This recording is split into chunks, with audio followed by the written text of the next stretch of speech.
Hi beautiful friends, and welcome to today's video. If you are new to knitting, this video is going to be a perfect resource and guide for you as you begin your knitting journey. So most knitting patterns recommend a yarn that goes along or is appropriate for the design. So it has a certain drape or a certain stiffness or a quality to it, a size to it that is appropriate for what that knitting designer had in mind for that finished object. So yarn and color, it's a huge conversation when it comes to knitting, and quite frankly there's a lot of trial and error you're just gonna have to move through with finding what sort of yarns you prefer, what feels good in your hands, what colors do you enjoy looking at as you're knitting, what colors complement you and or complement the person that you're knitting for.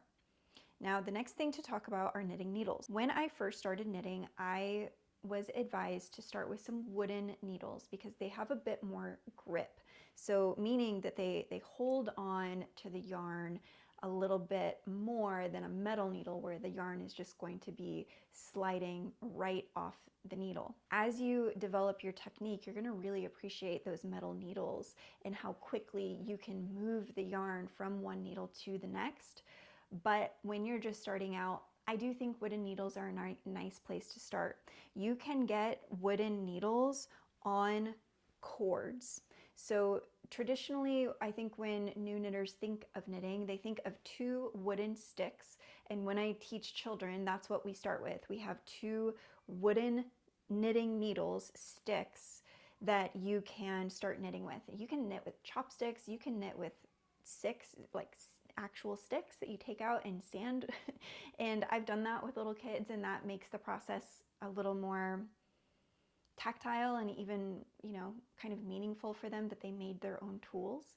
And then we get into our very sophisticated metal needles with interchangeable cords. Knitting needles come in many different sizes. There are US needle sizes and millimeter sizes. I personally, the millimeter method just makes more sense to my brain. It's telling you how big in millimeters is this knitting needle. So for example, I'm holding a 4mm needle, which is also called a US 6. So both of those names point to this same needle. When you're first starting out, I would also be careful not to start knitting with very short needles. I made that mistake when I first began knitting. I ordered a set of needles from Amazon and they were quite short, which is very helpful when you get into sock knitting and some other little details or sleeves. But when you're first starting out, you actually want the whole knitting needle to fit in your hand like this. You're not going to exhaust your hands as quickly. And when you first get started, you are going to be building muscles and using your hands in a new way. And it's going to feel a little bit like finger acrobatics, and that's okay. Now that brings us to one of the things in knitting when I was a beginner that I think I studied the longest amount of time, which is how to hold your knitting needles and your yarn and how you proceed to knit in that way. Now, there's two different ways to hold your yarn. You could hold your yarn in your right hand, which is called English style knitting. Or throwing. That's another term you might hear for people who hold their yarn in their right hand. And it's very typical to hold your yarn in your right hand as you're just getting started with knitting. Then there's the other way, and the way that I eventually taught myself how to knit, which is called continental style knitting or picking, which is where you're holding your yarn in your left hand. And it makes that knitting motion just real quick because you're just holding the yarn with your finger and sliding your needle through and picking your yarn through. Now, the actual technique of knitting is not complicated. It's actually quite simple. The way that you hold your needles and hold your yarn and what's called tension, that is where you're going to want to be putting your your focus and when you're working on your knitting projects, that's what you're going to want to study is how am I holding my yarn and how could I make that a bit easier for myself? Because everyone does it a little bit differently. But I went down a rabbit hole where I would find a bunch of knitters on YouTube and I wanted to see how were they, wanted to get to the part of the video where you could actually see them knitting. How were their hands moving? How did they hold their yarn in their right hand or their left hand? How did they throw it? How did they pick it? And I spent months really studying this because as I started knitting, I realized if I wanted to have a few knitted garments a year, I was going to need to improve the way that I held my yarn, my tension. So that is something worth taking note of and worth studying. Now, as you develop your tension and as you develop your knitting skills, you're going to want to pay attention to what is called gauge. On every knitting pattern that you study, that you look at, there's going to be a suggested gauge, especially for garments or hats or socks, things that you're going to put on your body and you want them to fit a certain way. You must pay attention to what is the gauge. So gauge is typically a 10 centimeter by 10 centimeter or 4 inch by 4 inch square of the fabric that you have knit up. So if you take a piece of fabric that you've knitted and you put your needle into it and mark a spot, you mark a spot there, then you get some measuring tape, you measure over 4 inches, and then you take your other knitting needle and you're going to want to place that in that other spot that is exactly 4 inches apart, and then you're going to want to count how many stitches go from one needle to the next, and then you'll do it. That's your stitch gauge, and then you'll do row gauge, where you can stick a needle up on one side, measure 4 inches or 10 centimeters, and then count your row gauge. This is something that takes time to develop.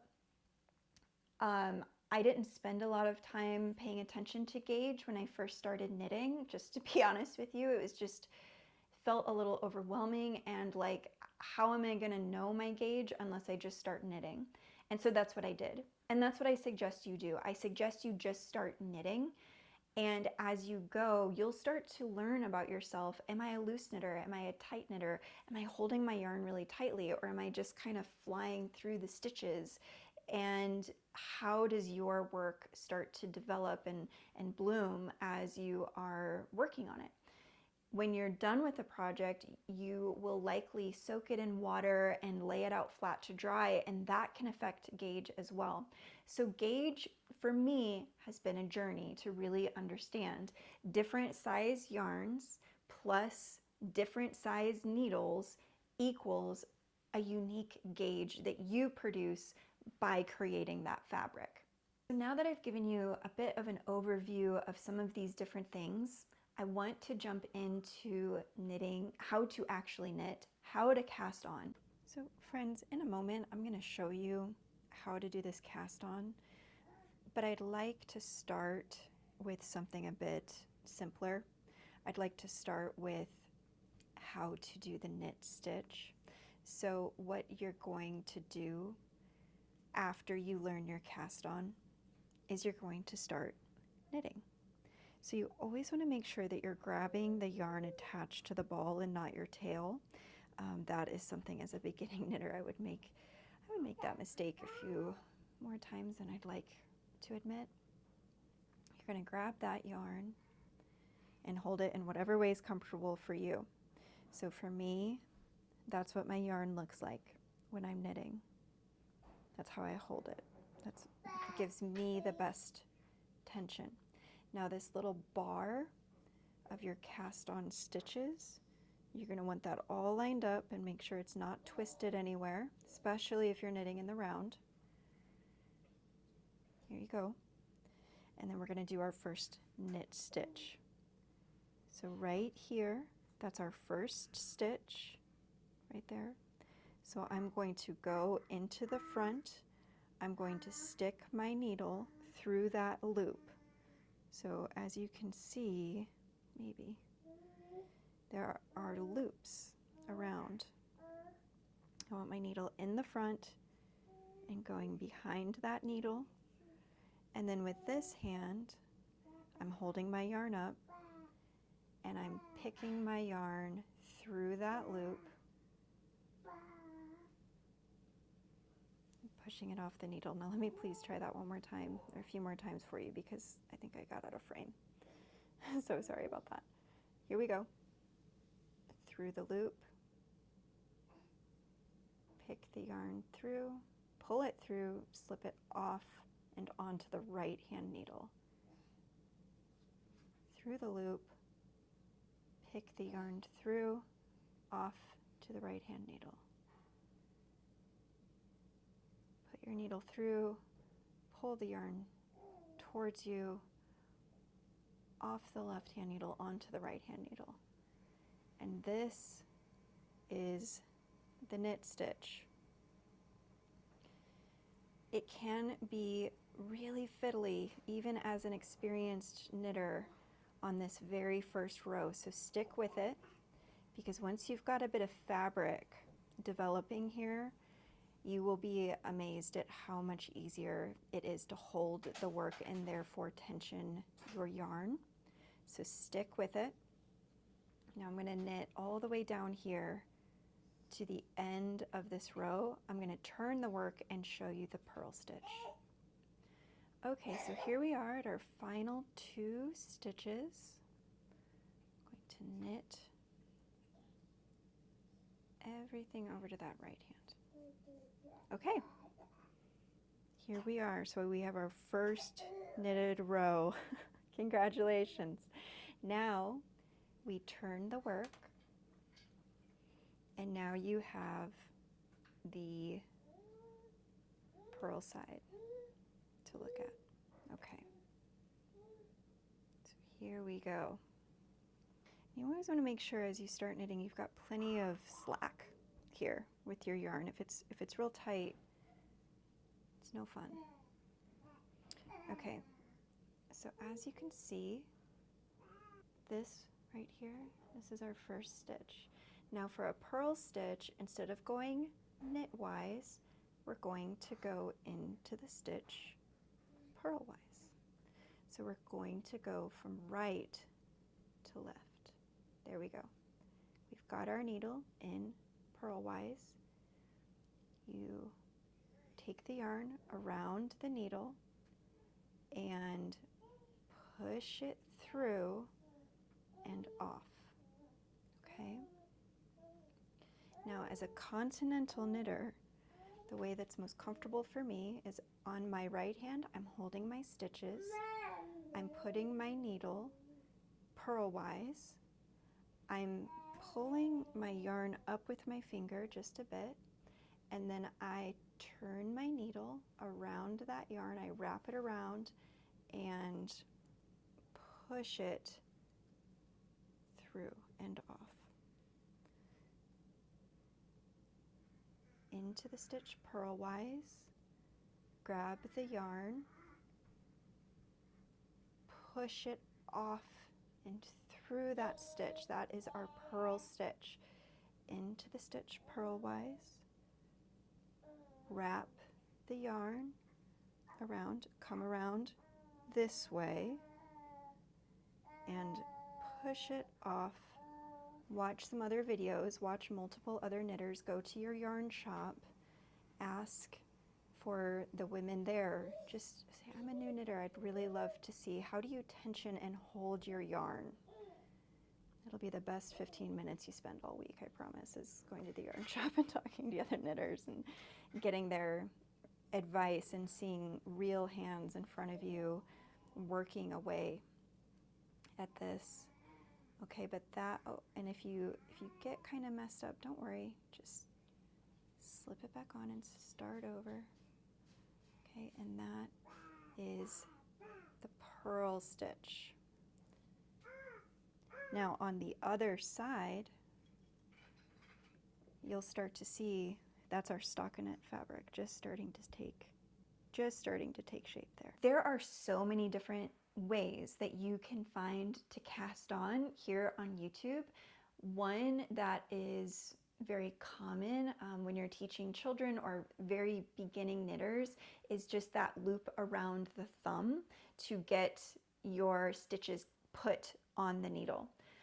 I think if you're an adult and you really want to create garments that you would like to wear and things that could eventually be heirlooms in your family, and if that's the direction that you're going, you want to create a very high quality handmade item, which I imagine that's who you are, I think it's certainly worth your time learning the long tail cast on.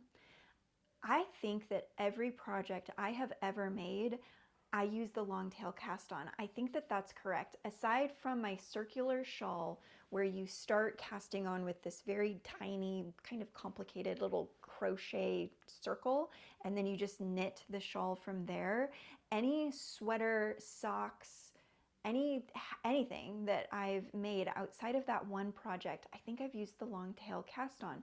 It's very, very worthwhile and worth your time learning. All right, friends, let's talk through this long tail cast on business. Let's simplify this for you as much as possible, because when I'm teaching knitting, this is the piece that can be tricky. This can be tricky, but we can do this together. I've got some really good tips to help you really learn how to do this. So the first thing you're going to want to know is that this is the tail. So you've got your ball of yarn, and then we've got the tail. And the tail needs to be long. This is the long tail cast on. We need plenty of length over here with this end of yarn, because as we are casting on, we're going to be using both strands of yarn to cast on. So you need to make sure you have plenty of length so that you don't run out of yarn. I've done that a few times. It's not fun. It's not fun.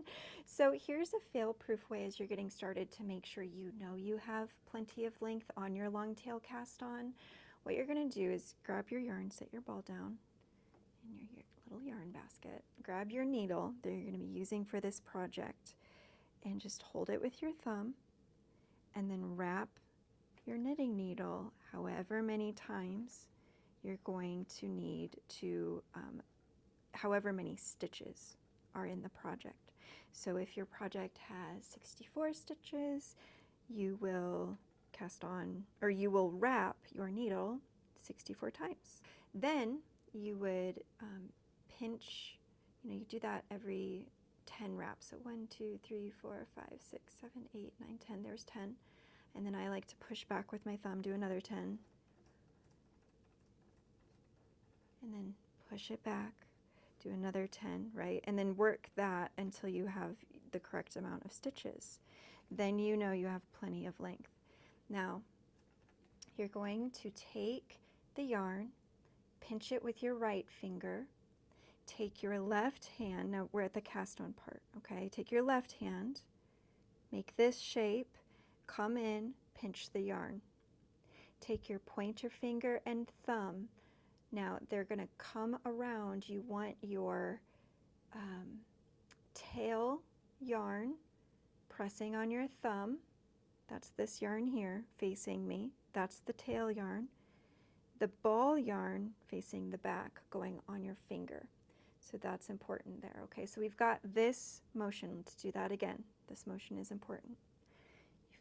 Grab your yarn with your right hand, take your left hand, split your fingers like this, come in and snip it, take your thumb and finger, make sure that your tail is in front and your index finger has the ball yarn. And for the very first stitch, we're just going to make a swoop. So what you're going to do is take your right hand with your needle and just make a swoop. Easy does it. Okay, now you have a diamond pattern here. So for the long tail cast on, you'll take this needle, come around, give me a thumbs up, come around, go behind this piece of yarn, go behind it, and come out through that loop. Come this way, pick up that piece of yarn, pull it through that thumb loop, release, and reestablish that diamond pattern. We're going to do this a few more times.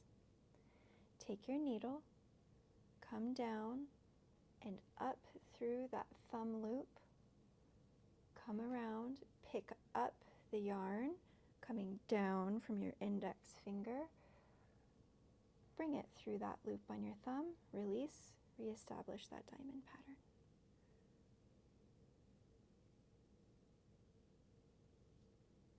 Here we go. Down, up through that loop, pick up the yarn coming off the index finger, bring it through the loop, let go, tighten it up again.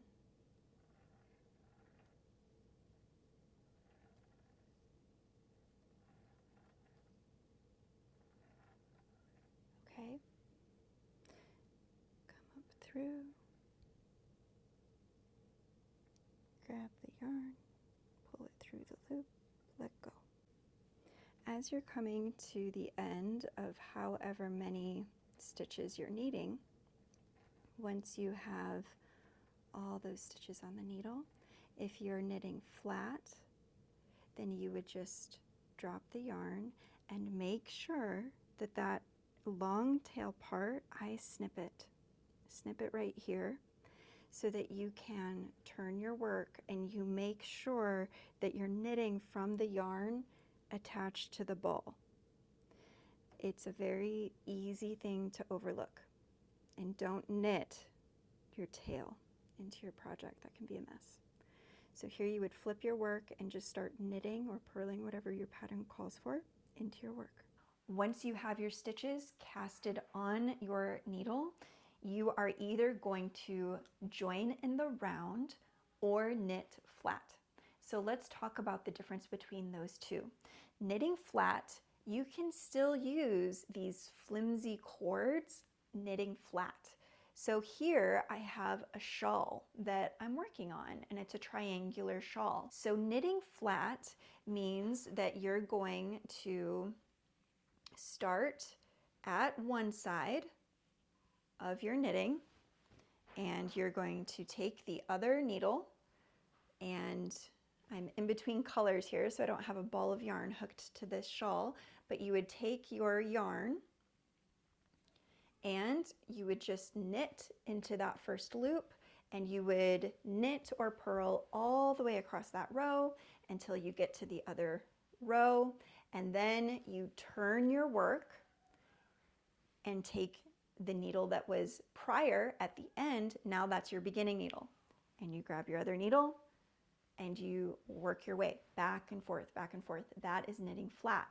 If you're knitting a stockinette stitch, you're going to do a knit stitch in one direction and a purl stitch in the other, and that will create a stockinette fabric. If your pattern calls for knitting in the round, after you cast on those needles, you are going to actually start knitting. You're going to bring that needle around and start knitting and join your yarns in a circle.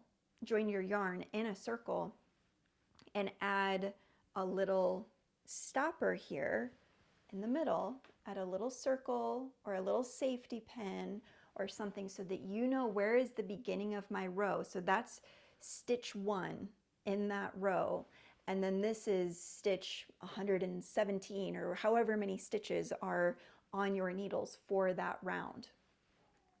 And then, you know, knitting in the round it's very relaxing because it's just the knit stitch that's going to give you that stockinette fabric. So you'll just knit into that stitch, and then you just keep spinning the work and knitting and knitting and knitting. Hats are also knit in the round, where you're just making that tube, and that's a very relaxing and easy way to start. So for a first project, what I would advise, that a wonderful first project is a hat with some DK yarn on about a 4mm or US 6 needle. That's a wonderful place to start. Now let's talk quickly when you're making a garment. Typically, there is ribbing. So as you can see on the bottom of the sweater that I've just finished the body on, there is a bit of knitting there where we have some ribbing. Not very much, actually, only 3 centimeters in this pattern of ribbing. So how that works typically is that you're knitting away in whatever size needles to get your gauge for your stockinette fabric. Then you would switch your needle to a smaller size to get a bit of a tighter gauge. And with ribbing, I have found in my experience, I really need to make sure I go down plenty, because my ribbing can be a bit loose sometimes. And if you want that nice, tight knitting, then you're going to want to go down in your needle size. But how do you do that? Now, these interchangeable needles, I'm using Hiya Sharps. That's what I prefer. On the cord, you will see there's a little hole. I don't know if you can see it, but right there, there's a teensy tiny little hole.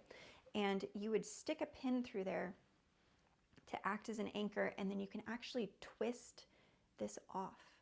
And you can change this size needle to a smaller size needle. So your work stays on the cord, but your needle size changes. Now there's another way that you can do that. If you don't have an interchangeable set, that's okay. If you have a different size needle with the same size, with the appropriate sized cord, you can just take that new size, you have your work here, you can take that new size and just start knitting into the project. Your project is then going to be moved from one size needle over to your new needles. So that's another way that you can switch from one needle size to another.